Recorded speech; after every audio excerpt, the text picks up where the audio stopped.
बिस्मिल्लाहिर्रहमानिर्रहीम। अस्सलाम वालेकुम।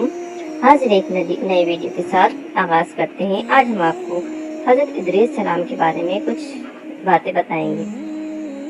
हजरत इदरीस सलाम का जिक्र कुरान में सिर्फ 2 जगह आया है, सूरह मरियम और सूरह अंबिया में। और याद करो, कुरान में इदरीस को बिलाशुबा वो सच्चे नबी थे और बुलंद किया है हमने उनका मुकाम, सूरह मरियम। और इस्माइल और इदरीस और जुल्किफ्ल, इनमें से हर एक का था सब्र करने वाला, सूरह अंबिया।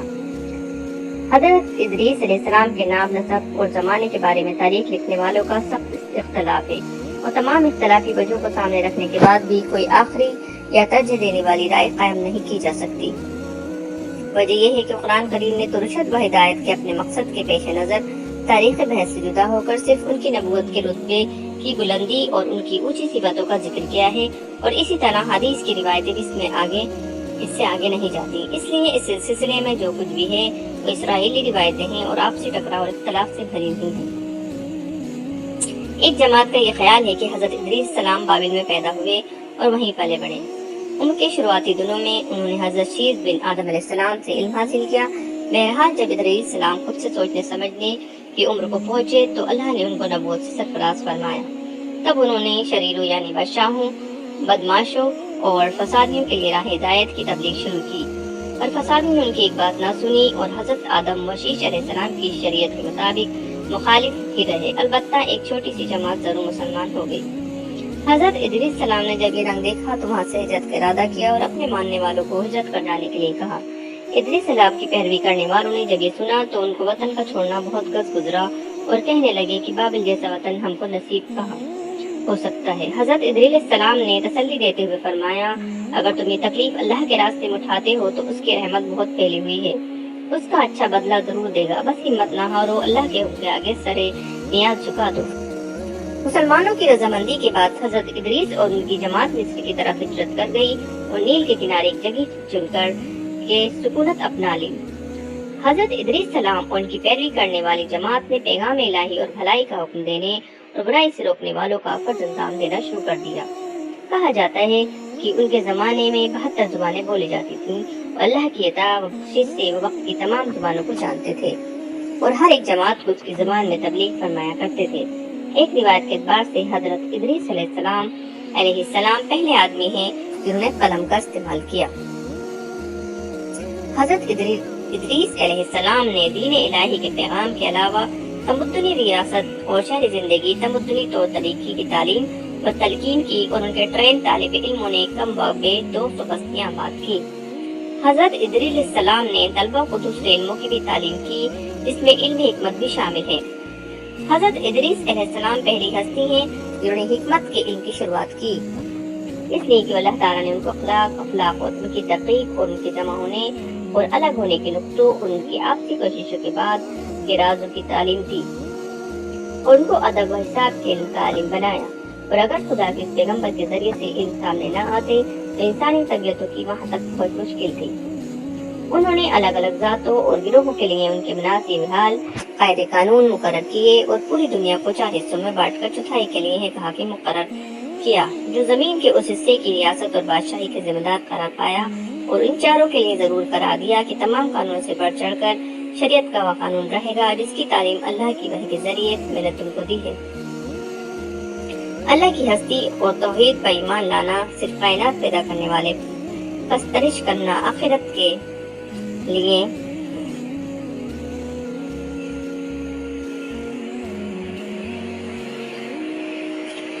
काहिन इसलिए कि अल्लाह ताला के सामने अपने नफ्स के अलावा बादशाह और रियाया के मामले में भी जवाबदेह हैं। बादशाह का दूसरा दर्जा रखा गया इसलिए कि नफ्स और राजी के मामलों में के बारे में जवाबदेह हैं और रियाया सिर्फ अपने नफ्स के लिए जवाबदेह हैं, इसलिए वो तीसरे तबके में शामिल है। लेकिन ये तबके जिम्मेदारियों के एतबार से थे, नस्ल व खानदान के अख्तियारों के एतबार से नहीं। हजरत इदरीस अलैहिस्सलाम अल्लाह तक जाने तक शरीयत और रियासतों के इन्हीं कानूनों की तबलीग फरमाते रहे। हजरत इदरीस सलाम की बहुत सी नसीहतें हैं। नंबर 1, अल्लाह की बेपनाह नेमतों का शुक्रिया इंसानी ताकत से बाहर है। नंबर 2, दुनिया की भलाई हसरत है और बुराई नदामत है। नंबर 3, अल्लाह की याद और अमल साले के लिए खुलूस नियत शर्त है। नंबर 4, न झूठी कस्में खाओ اور اللہ تعالیٰ کے نام کو قسموں کے لیے تختہ مشق بناؤ اور نہ جھوٹوں کو قسمیں کھانے پر آمادہ کرو، کیونکہ تم بھی گناہگار ہوگے، گناہ میں شریک ہو جاؤ گے۔ اپنے بادشاہوں کی جو کہ پیغمبر کی طرف سے شریعت کے مطابق حکموں کے نافذ کرنے کے لیے مقرر کیے جاتے ہیں، اطاعت کرو اور اپنے بڑوں کے سامنے بس رہو اور ہر وقت اللہ کی تعریف میں اپنی زبان کو تر رکھو۔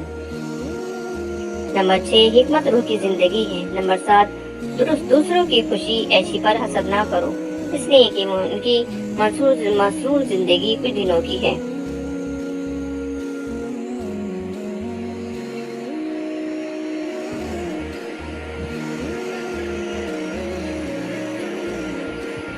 جب یرد کی وفات کا قریب آیا تو انہوں نے اپنا جان چھین اور اپنے بیٹے منقوس یعنی ادریس کو بنایا۔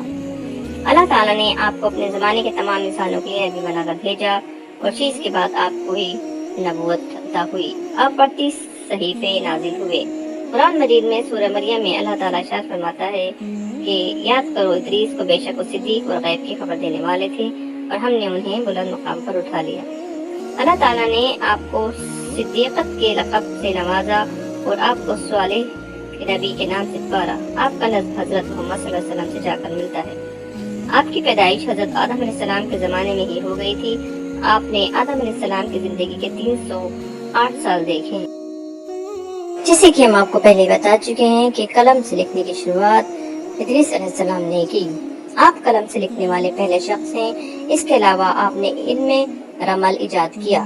یہ ایک علم ہے جس میں زمین پر لکیریں کھینچ کر چھپی ہوئی باتوں کے بارے میں معلوم کیا جاتا ہے۔ اس سے متعلق ایک حدیث میں ہے کہ محمد صلی اللہ علیہ وسلم سے جب علم رسل کے بارے میں پوچھا گیا تو آپ نے فرمایا کہ ایک پیغمبر تھے جو ریت پر خط کھینچا کرتے تھے، بس جس کا خط ان کے مطابق ہو جائے اسے اچھی چیزوں کا علم ہو جاتا ہے۔ اسی وجہ سے آپ کا لقب حرمت الحرامسا پڑا، جس کے معنی ہے علم نجوم یعنی ستاروں کے علم کا ماہر۔ آپ نے ہی سب سے پہلے کپڑوں کو سی کر پہنا۔ اس سے پہلے جسم چھپانے کے لیے جانور کی کھال اور اون کی چادر جسم کو چھپانے کے لیے استعمال کی جاتی تھی۔ سب سے پہلے واز اور خطابات کی شروعات بھی آپ نے ہی کی۔ جب حضرت آدم علیہ السلام اس دنیا سے رخصت ہوئے تو آپ نے اپنی قوم کو جمع کیا اور ان کے سامنے واز کیا، جس میں آپ نے اللہ تعالیٰ کی فرما برداری اور شیطان کی نافرمانی کی نصیحت کی۔ اس طرح آپ نے باقاعدہ واز کرنے کی بنیاد ڈالی۔ ایک بار آپ کا دوست فرشتہ آپ کے پاس وحی لے کر آیا کہ کل اولاد آدم علیہ السلام کے بارے میں آپ کے اعمال ہیں۔ آپ نے سوچا میں اس سے بڑھ کر نیک عمل کروں، تو آپ نے فرشتوں سے کہا کہ ملک الموت سے کہو کہ وہ میری روح قبض کرنے میں جلدی نہ کریں تاکہ میں اور نیک عمل کر سکوں۔ اس فرشتے نے آپ کو پروں پر بٹھا کر چوتھے آسمان پر پہنچا دیا۔ وہاں پہنچے تو ملک الموت کو دیکھا۔ فرشتوں نے ملک الموت سے ان کی سفارش کی۔ ملک الموت نے پوچھا وہ کہاں ہیں؟ فرشتوں نے جواب دیا میرے بازو پر بیٹھے ہوئے ہیں۔ ملک الموت نے کہا سبحان اللہ، مجھے ابھی حکم ہے کہ ادریس علیہ السلام کی روح چوتھے آسمان پر قبض کرو۔ میں اس فکر میں تھا کہ وہ زمین پر ہیں، یہ کیسے ممکن ہے کہ ان کی روح چوتھے آسمان پر قبض کروں؟ لہٰذا آپ کی روح چوتھے آسمان پر قبض کر لی گئی۔ اس لیے اللہ تعالیٰ نے سورہ مریم میں ارشاد فرمایا کہ ہم نے انہیں بلند مقام پر اٹھا لیا۔ کچھ علماء کرام کا ماننا ہے کہ ان کی روح قبض نہیں کی گئی بلکہ وہ زندہ ہی آسمان پر ہیں، لیکن صحیح یہی ہے کہ ان کی چوتھے آسمان پر روح قبض کی گئی، واللہ اعلم۔ حضرت ادریس سلام کے بیٹے ان کے متو شلق ان کے جانشین بنے۔ یہ اپنے باپ دادا کے طریقے پر چلے۔ متو شلق نے 135 سال کی عمر میں اربا بنت عزازیل سے شادی کی، جن سے ان کے بیٹے لمق پیدا ہوئے۔ الحمدللہ حضرت ادریس السلام کا باب مکمل ہوا۔ انبیاء کرام کے بارے میں کچھ غلط روایت چلی آ رہی ہے، ہماری کوشش ہے کہ صحیح معلومات آپ تک پہنچائیں۔ جو تاریخ کا حصہ آپ تک پہنچایا گیا ہے اس میں بھی یہ احتیاط برتی گئی ہے کہ باقی سب کچھ بہتر جاننے والا اللہ ہے۔ اگر کوئی غلطی ہو گئی ہو تو اللہ رب العزت ہمیں معاف فرمائے، آمین ثم آمین۔ ویڈیو پسند آئی ہو تو ویڈیو کو لائک ضرور کیجیے گا اور چینل پر نئے ہیں تو چینل کو سبسکرائب کیجیے گا۔ ایک بار درود شریف پڑھ کر کامنٹ میں سبحان اللہ ضرور لکھیں۔ ملتے ہیں اگلے ویڈیو میں، تب تک اللہ حافظ۔ खुश रहिए, खुशियाँ बांटिए।